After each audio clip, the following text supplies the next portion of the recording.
Shut brother. the hell up. I mean, Bye. Go golf. Bye. him- And get hit with a golf ball They upside your perish head too. for a lack of knowledge. So when they do Okay, want well, knowledge, don't worry come about it. holler at me. I'll share with you. Just give us But some I ain't gonna flowers. fight That's okay. Negroes Okay, to good. Don't. bring the Jews Okay, so be back to the quiet. hood Okay, so that I be had to go quiet. steal from the small hats. It I'm was a not gonna good. We fight was you to having a do it. good time, and then People this is pay why people me be for like, you my can't advice. bring these motherfuckers everywhere. Because he gotta always showboat. It's That's why. oh my god.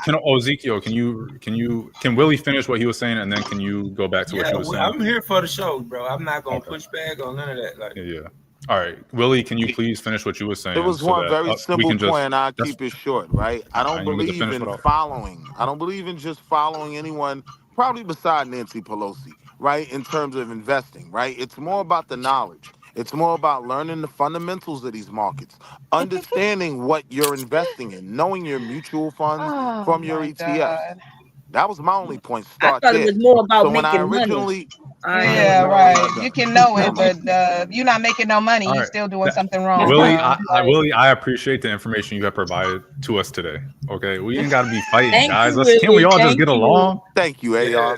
That meant a Yeah. lot God to me, damn. AR. AR. Thank you, Willie. AR with the Oh. olive branch.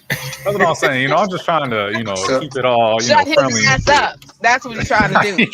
And it was received, AR. Thank you, brother. Okay, You're good. welcome, Okay, bro. you gonna be Either man, I quiet know. now? Hey, we Black doing power. You good. gonna be We quiet doing now? good. Even Yeah, You gonna Either hush man, I now? know. Either half man, I know black you wasn't power, finished too. from earlier. Would you mind if Ezekiel can speak, and then you can get back to what you were Oh, I saying, will sir? yield the floor. Oh, Man, okay, then vice versa. he been getting punched on all day, and I didn't hit on Eda Man before too, but I'm gonna be nice to Eda Man today. All right, Either man, and then maybe Ezekiel will go after you. Yeah, I just know basic things, and the average credit card is like 24% to 38%. So most people need to get out of debt before they start investing. They go and get 10, 15% returns, but they paying 30% in interest. That's still 20% in the hole. Now I get that Willie have the special formula that he get 90% on his portfolio year after year.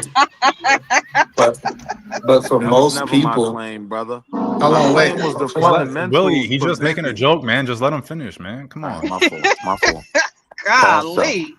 It's Pause. like you got ants on your balls. Fire ants. No, but you're being the loudest and you Willie, don't you know just what said you're my talking bad, and then about. you Because still I doing want it to. again. Because I feel like it. I know. Okay, All right, then. Either man.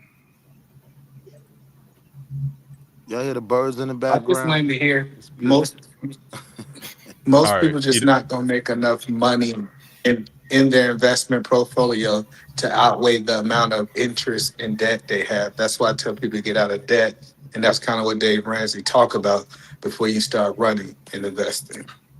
Yeah, I think. So what if somebody comes up on a hot stock and they invest, and then they make enough money with that stock to get out of debt? Then pay the So if debt. they have a hot stock, so if they have a hot stock, and this thing is good. This is a good one. It's ground floor too. Ground floor. They should not invest in it if they have the money to do so, because they need to get out of their $100,000 debt. That's probably going to take them at least 5 years. Aggressively. Is that for Either man or the panel? Hold on, real quick, Verbal. y'all. Is that for Either man or the panel? I would say the whole panel. Eda Man. Can we go one at a time? Can we go one at a time? Willie, you can go first, I guess, since you. My question to you was, how would someone define it as being the hot stock? Just because Gordon Ramsay said it, right? When you know the fundamentals. Why do you keep bringing up Gordon Ramsay? What's your problem? Are you okay? They said It's a hypothetical. It's a hypothetical. Oh. And I get the question. I would say, okay, I don't know how you got the information that it's a hot stock, but let's say it is. Definitely jump on that train, ride that till the wheels fall off, and then yes, you will be able to profit and pay off some debt. Maybe not all, but you'll be doing better than had you just sat on the sideline, and paid $10 a month, like brother, that's Eda a Man recipe said. for disaster. You're gonna Okay, lose your that's investment fine. money All right, and Willie, still that's owe the fine. debt. All right, Willie, that's If it's fine. a That hot was stock Ezekiel's, like we talking about, it's not a recipe opinion. for disaster. Everything's You're a gonna make hot stock. profit. Yeah, no. Everything so when is they not say a high high stock, listen, if it's a high stock, it's typically a high risk in this gambling, right? For the most part, right? I hear people talk about pennies. Bomb Cherry, whoa. Bomb Cherry, did you want to say anything? I actually didn't. What y'all trying to kick me off already? No, we were just asking if you had if you wanted to say anything to what Verbal said. Yo, bomb. Sharon got y'all traumatized over here. Yeah, I'm agreeing with Verbal and the young man and UAR, and I'm agreeing with almost everybody. Okay, but if you got a credit card debt, are y'all saying that 30%? Who got 30% on the credit card? Y'all should be ashamed. Okay, or pay that shit off. Okay, shit, 30%. Credit The card. typical game plan is you should pay off the lowest balances first. Willie, man, we tried to let you go first, and you weren't having it, man. They cut me off. Relax. We already know that. KT, and it's not the lowest anything? amount. You're supposed to pay off the highest interest rate credit card first, because that's the one that's taking you the most money from you. There's multiple ways to do it. You can do it from the lowest and get the smallest shit out the way because of the psychological factor. But efficiency wise, it's probably going to be better to pay off the higher interest one first. That's fine. It's okay. Either way, there's methods. There's methodology for both. You can look them both up. KT, did you have anything you wanted to say? I heard some of y'all got $1,000 car notes a month. I'm like, what kind of car you got? The one they said the average car note right now is $700. Lord, it's like $700. $700. I don't know how you do it, buddy. Yeah, and y'all going like 7 to 10 years. I remember when it was just 5 years on a car note, and we didn't want to go over 200 people. Wow, a month. Yes, a month. Yeah, and you got to have full coverage. So then that means that your insurance is okay. Well, all right. Whoa. Casey, I don't know if you're here or not. You didn't unmute. All right. So, Edaman, I know you was next. I don't know what happened with the panel. What were you? What did you want to say to? And then Wall Street. Yeah, like Edaman already said. Edaman said that forget a hot stock. I thought he was forget responding to you, though. if you're getting on the. He did. He said forget the hot stock. He said who cares if you're gonna get in on the ground floor. He said pay off that credit card debt. Pay $10 a month. That's what he said. So let's go back to the example that she used. Remember, you only got $10 AR, and that $10 you go invest in the hot spot, right? Listen, the hot spot. I don't care how hot that stock is, you ain't about to make no $100,000. You are if the stock only costs $10 and it's on the up. You will. You can. Yes, you can. What you talking someone is about? asking me how I would do it and what I personally would, maybe suggest to someone as a non-certified person. So don't take my advice necessarily. I personally would be paying off the credit card first. I wouldn't suggest putting your money in a stock and try to hope that you can make enough to make a dent or put some money down on your credit card. That's just me. Now again, so you guys don't have money to do both? No, but we're talking about. So I don't have You said you only got $10, which means they're not gonna they're gonna pay off the credit card installed and all kinds. I didn't hear that part. I didn't know it was the last. You have to reuse the credit card because you don't have no money. So you're gonna have to reuse the credit card anyway. That is a vicious cycle. Right. Well, I think that's why is always the option. But there's a difference between paying your credit card off and then just lowering your debt. You're not going to invest in something when you don't have any money to invest. That just doesn't make sense financially. We agree with that. If you don't have the money to invest, you ain't investing. Right. But if you got an extra $10 instead of going. Here's the reality, though. Most working people not only have the money to invest, their money is being invested every time they get a check.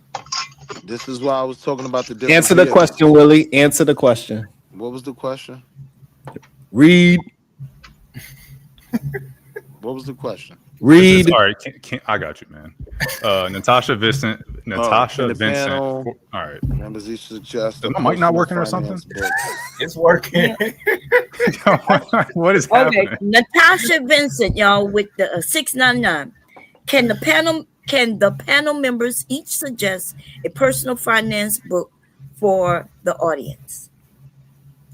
Well, I recommended The Barons, which comes out each week. All right, no fault. Yeah, I would. It's Willie first. Willie first. That's who was speaking. Come on, guys. So when we're talking about investing, I recommended The Barons. The Barons comes out every weekend, right? This is thank you. The Baron. Write that down. The Baron. Thank you. Go ahead. Edaman, what will be your book of choice? I would say the richest man of Babylon.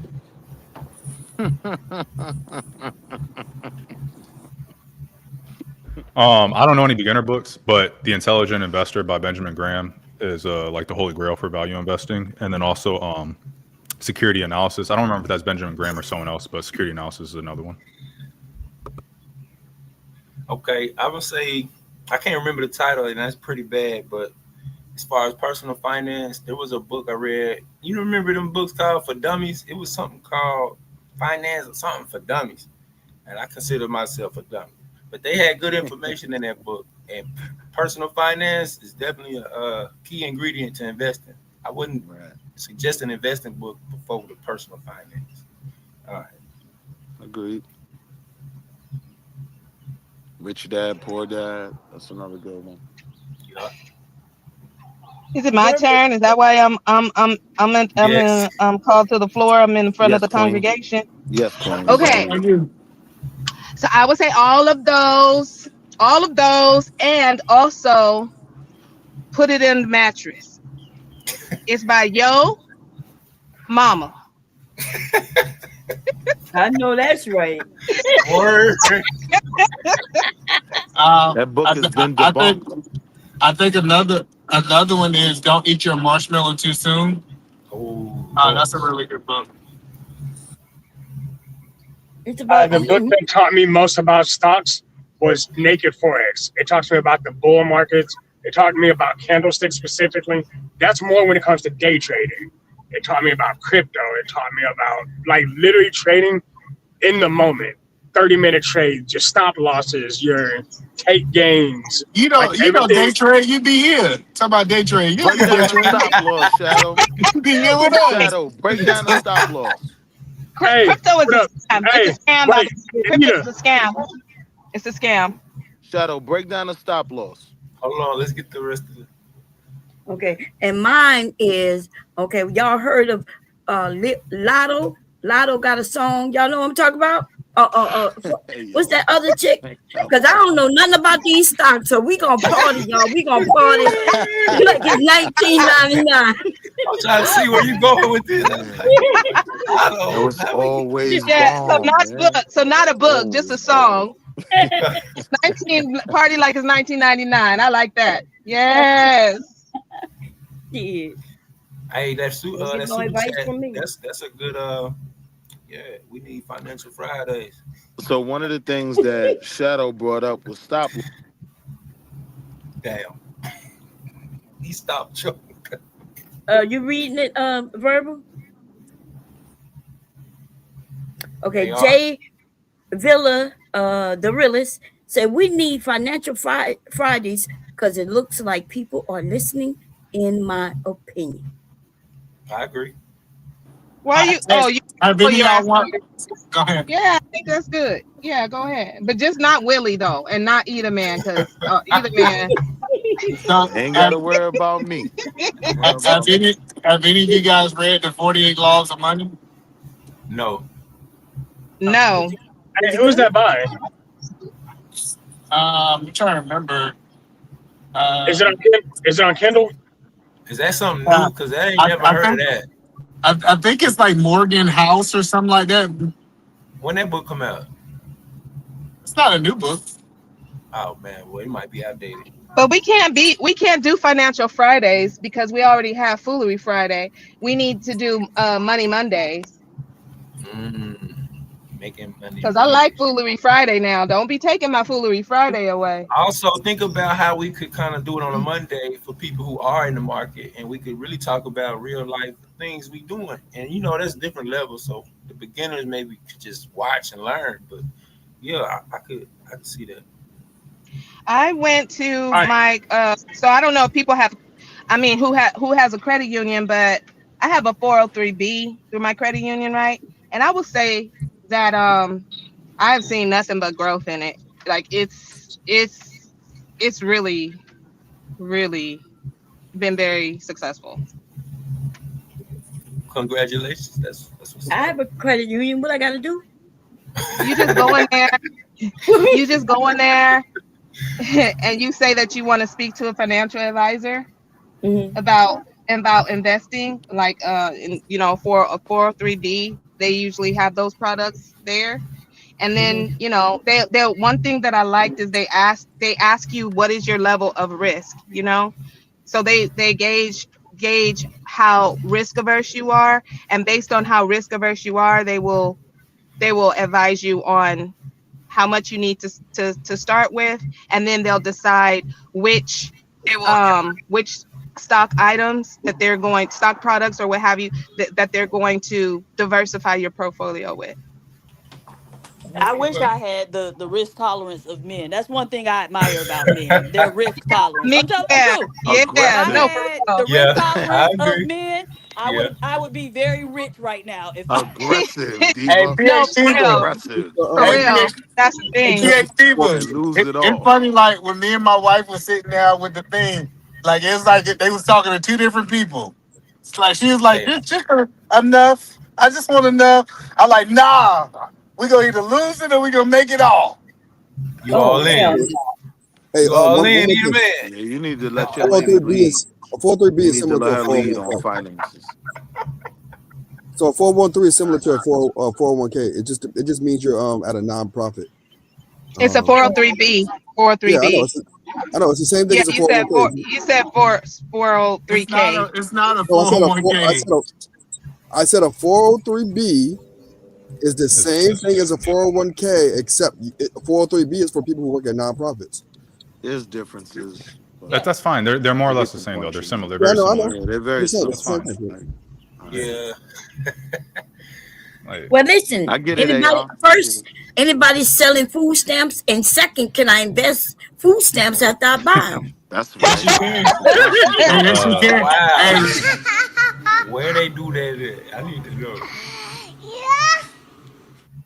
yeah, I'm sure Sharon they said he's run the always right to buy programs through food remain that. stamps. silent. Hold on. Hey, Bob, if you selling them for 2 for $1, I always buy food stamps. And No, I'll he say don't. That's we can allegedly. put it. This can be talked about offline. We gonna put it on my DoorDash account. It's We This can man illegal. is put it right admitting Illegal. his now. Hey, felonies. I cash it's it illegal. right This now. man is admitting the tax Let's not fraud. have that Yo, illegal mute his mic. conversation right now. Mute his He mic. allegedly he was just joking. It He was just was a joking. joke, y'all. Yeah, they Damn. all Yo, mute your he damn mic. it's all props up here. Bring back paper stamps.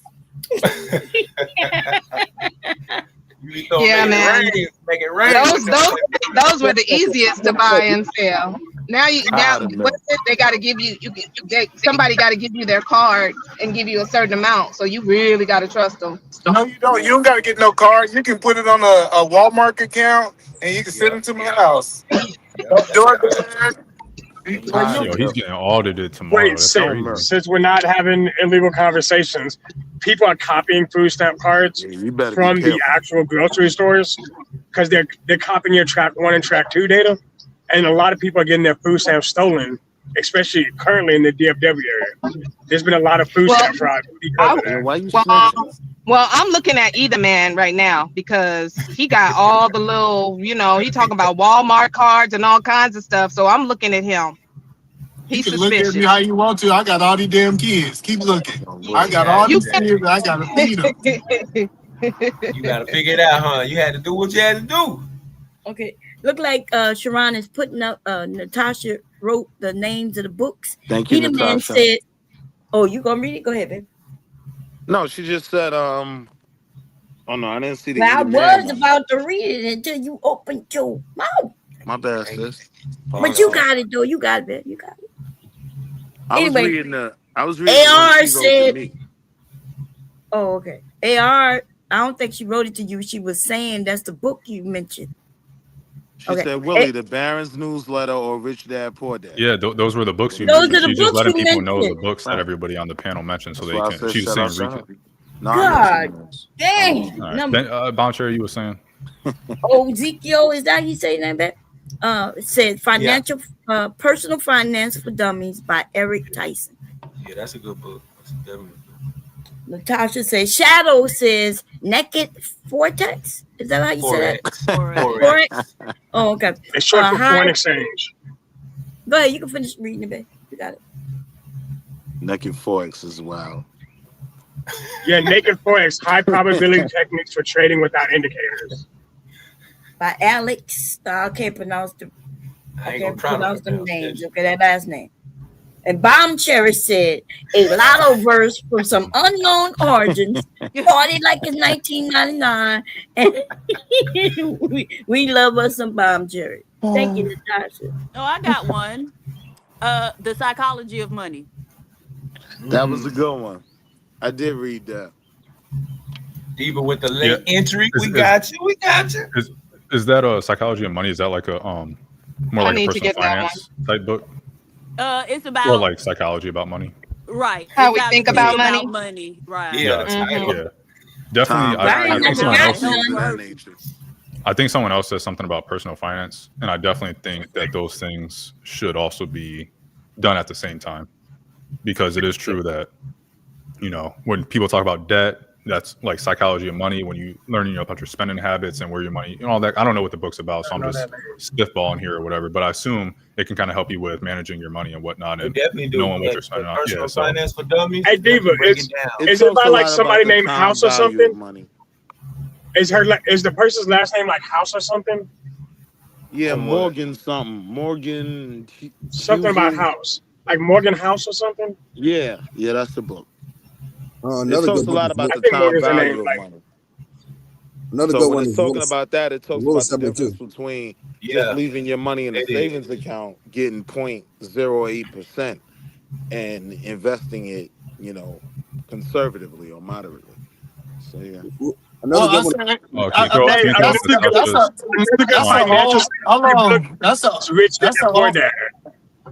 That's a old talking point, because savings accounts now you can get a lot, way more than what you got in the past. Not that. How You're not much? getting that much. It's cool. It's cool. You're not getting that How much. much? But you're not getting that much. You're getting Right, like, we got another entry. It's cool. You're definitely not getting that much with a regular savings account. Maybe Yeah, a C.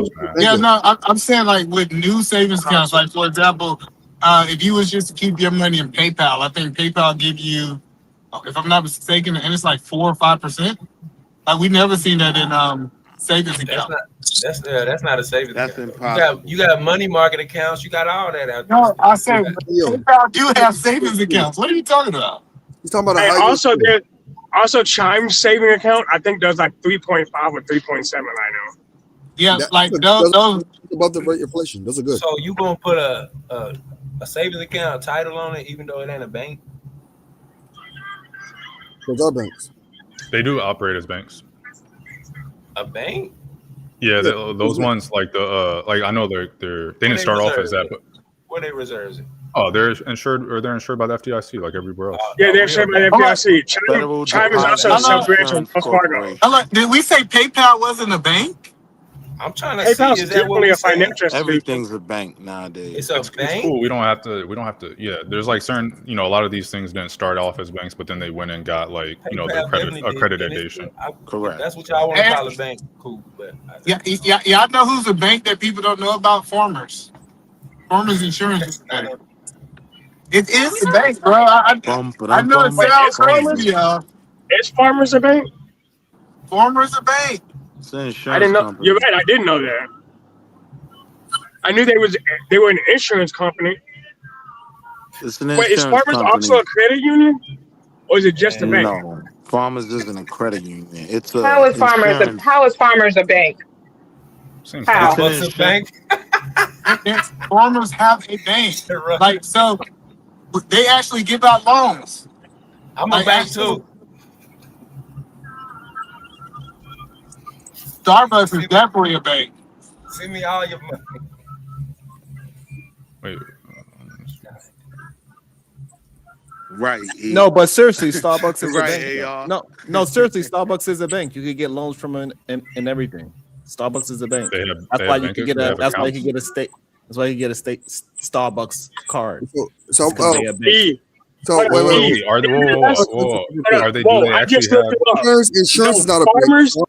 Hold on. Bank. Farmers is actually a credit union. I literally just looked it up. That's fine. Sean, That's going back to wild. Starbucks real quick. Are you just saying they have a Starbucks credit card, or are you saying they have Look up actual bank Starbucks, accounts? Shadow. 'Cause See if they are actually a bank. those are two separate things. Apple also had a credit card. They No. partnered with Morgan Yeah, Stanley. Starbucks is a bank. Yeah. Hey, Shadow, you thought I was just talking. I know you You think thought I was that's just talking. okay. Yeah, That's they're a not bank. But we're talking about bank accounts. We're talking about high yield. Well, either man was talking about savings accounts, high yield savings accounts, and so I'm asking you if Starbucks has those, because if they classify, if they can, that doesn't matter if they don't have savings accounts. Try to get one of those zero interest loans from Starbucks is considered a shadow bank. Okay. Because they actually move between Try to 1.8 get and access 2.1 to one million. of their 0%. Yeah, but we're only talking about savings accounts. That's what we're talking about. Do they have those Right. things? Farmers is a credit union that actually has savings accounts in it as well. So they have savings account. Does Starbucks Starbucks? isn't FDIC insured? The That's what I'm answer looking to at. that is I'm looking at right now.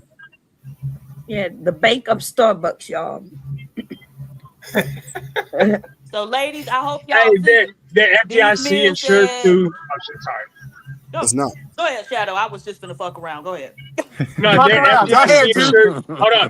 If you look at it deeper, it's FDIC insured under the Bank of America. Oh, the real bank. So it's not a bank.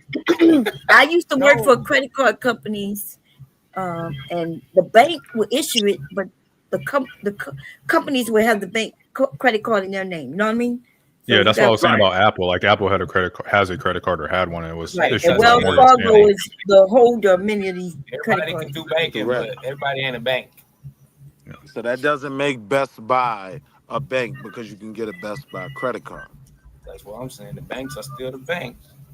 No, I think Best Buy is under Morgan. I think they're under Chase. The real bank.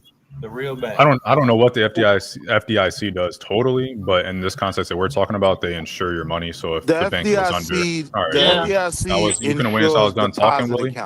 You what it does is, talk, huh? Well, you said you didn't know. I was going to tell you. No, I said I was talking though. I don't know what they do in totality, but in this context, what we're talking about, they insure the money. So if the bank or whatever goes under and loses your money, you're insured up to $250,000 per account. That's right. Yes, it's 250. 500,000. Hey, it's 250,000 AR. FDIC is 250,000 per account per bank, but it has a maximum amount. Yeah, but so we don't got to worry. None of us got to trust me. None of us got to worry about that. So this is the thing about those things, right? Bank like apps. Hey, y'all know a company that y'all never seen go out of business? They have to have a subsidiary. They have to have a FDIC partnership with a true bank. So they're not really banks. They have to be partnered up with a. Okay, it don't matter. We was just trying to see if they had savings accounts. Hey, you heard me? FDIC is the insurance. So when you have your money at a bank, they insure 500,000 for joint accounts, 250 for individual accounts. So if the bank goes to zero, if you have $1 million in the bank, they'll give you 250. That's all right. But you also got one more thing to keep in mind. They can be frozen more easily as well. Yeah. The government federally funded. You only got to worry about it being frozen if you're actually making mistakes. Like anyway, there's certain points when you put enough money in a bank, they'll freeze your bank account just on GP because if you flag it. How much money? But the ones like Starbucks, how much money is it? Those can be frozen more easily. They have more restrictions, but can be frozen more easily than a freeze has nothing to do with FDIC. It depends on how much you deposit. It depends on how pretty much saying that if Bank of America in a has single no individualized money deposit to cover its deposits, they are y'all gotta stop talking to willing each to other. pay the deposit holders a certain amount. All right, but hold up. Literally not even that complicated. Yo, this is why we gotta stop. We gotta talk one at a time because you're mixing up concepts.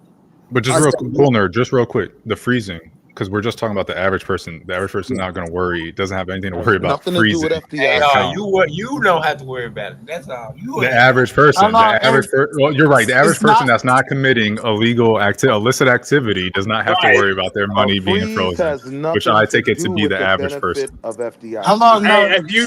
If you deposit $10,000 and 1 cent, they will flag your fucking account and lock that bitch. No, it's the type of transaction. No, they won't. No, they won't. It's their type. They won't. Wait, it's the type of deposit. Like, okay, we'll go across the panel. We'll go across the panel. Let me say it real quick. My bad. Cool Nerd was talking. So can we get Cool Nerd and then we can go across the panel? All right, let me tell you why it doesn't matter. Because when you put those in those other banks, like the ones we're talking about with Starbucks and all those things, there could be, or like the Venmo, PayPal's, and you're storing your money in that. those can be frozen more easily. And it's not just about fraud. Well, actual fraud that you're doing. But like, let's say you're going out of the country, or let's say you're going to another part of the country, like California, but you live in New York, and you're spending money. Sometimes those when you spend money, you get flagged for fraud alert, right? And it's easier to get flagged for fraud alert when you're using those types of accounts versus using your actual bank. That's what I'm saying. Hold on. Can I ask a question? Can I ask okay, can I ask a question of Cool Nerd before you go on that real quick? Cool Nerd, are you referring to when people use their debit cards because it's coming out of their bank accounts? Or are you saying credit cards or both? Well, it could be both, but it's more easy. It's more easy to get frozen in those accounts, and it's not even just about. I was asking because it's not just about. Wait, hold on. Give me a second.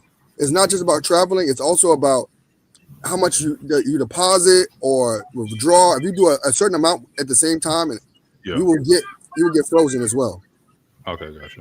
Yeah, I was just asking. It's called the suspicious activities report. They will file a suspicious activities report if you're making deposits that you can't qualify. Right? A federal $10,000 in one hold on. Okay. Those accounts. That's all I'm saying. Hold on 1 second, guys, because y'all just talking. So flagging and freezing is two different things. That's the point I've been making. Now you want to make my point? You just been talking. Go ahead, bro. You just want to talk. Okay, so if we got a PayPal account and it's linked to the bank, are they gonna flag it or freeze it? Because I'm like, that don't really kind of make sense if it's connected to the bank. It depends on the business. Hold on. Most people accounts are not frozen. They freeze their debit card, not their account. Those are two different things. Just because you cannot use your debit card does not mean that your account is frozen.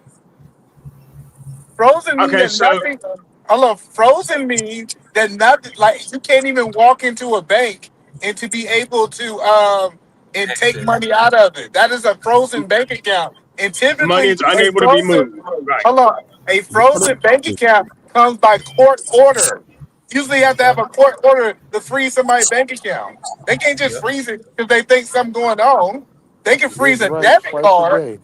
It's something totally different. If they report your account to the federal agency for financial crime, the bank has the discretion to freeze your account until they get the clearance to reopen it.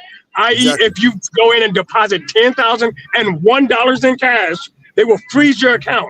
It's literally what triggered my federal investigation because I was depositing money. That's because you were a criminal before. No, I was actually committing crimes. Don't get me wrong. No, I was committing crimes. Yeah, exactly. So that what happened to you is not gonna happen to the rest of us like that. Hold on. I have deposited $40,000 at a time, and my accounts did not get frozen.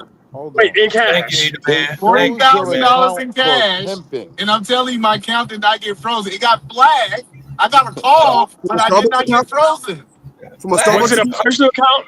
Are you guys talking about hold? Are you talking about a hold, man? Because they will put a hold at times just to, and only let a little bit, a little bit. Freeze. Correct. Right. A hold is not a freeze. It's just a request for you to provide certain information, right? Or they just need time to verify the funds, and so they'll let you, if you have a good relationship with them, your account is in good standing, they will put a hold on a certain amount, but they'll still let you have access to a nice chunk of it, just not the whole thing. And it's also according to your dollar. It's also according to your dollar. It's also according to your style of business too, right? So like if you run a restaurant, they kind of adjusted to you bringing in 50, 60, 70, 80 construction. Right. What they're used to seeing in your account also. If you pimping and you deposit $10,000, all right, shots fired. You're gonna get flagged. And you was only putting $50 in there for the last 2 years. Then all of a sudden you got 10,000 in there. Yeah, it's gonna be a problem. I ain't even shooting at you, Shadow. Keep the bullet in the chamber. Paul. You knew it was coming. It was coming. Especially like people with money. You get a personal banker, they'll call you. They'll literally pick up the phone and be like, "Hey, I see that you got $40,000." And I was like, "Oh yeah, we just sold a boat, or we just sold whatever." And dude wanted to pay in cash. He was weird. All right, cool. And that'd be like the end of the conversation. Like, it's not like we gonna freeze your account and you got approved. No, they treat certain people different ways with banks. That was the point. Yeah, but either man, you're talking about like a regular bank though. I was saying that that's the difference between a regular bank and like these, they're kind of like the offshoot banks that we discussed. Yeah, you can't put 50,000 no Chime. You're right, bro. Chime goes like, what the world? You got 50,000 Chime? That don't make no sense. Why you with us? You need to be with someone that actually knows what they do. It's probably because a lot of scammers and stuff go through those intermediaries. Exactly. That's exactly what it is. Because they're not as safe. They're not as solid. Yeah, you're right, Cool Nerd. You're exactly right. Those banks are like a soft target versus a real financial institution. That's a hard target. They're gonna always go at those Venmos, Chimes. Yeah, if everybody knows all the the illicit money that someone is making or the illegal money someone's making is going through these other things that are less tracked, then they're gonna be tracked. Hold on, before he look at what he's doing. Look at what he's doing, man. Can't be trusted. Can't trust him, man. He think he can just end the show when he wants. That's crazy.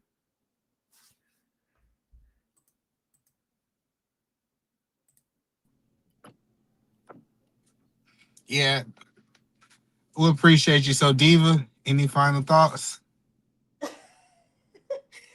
Bye, y'all. Nothing wrong with being. Let me.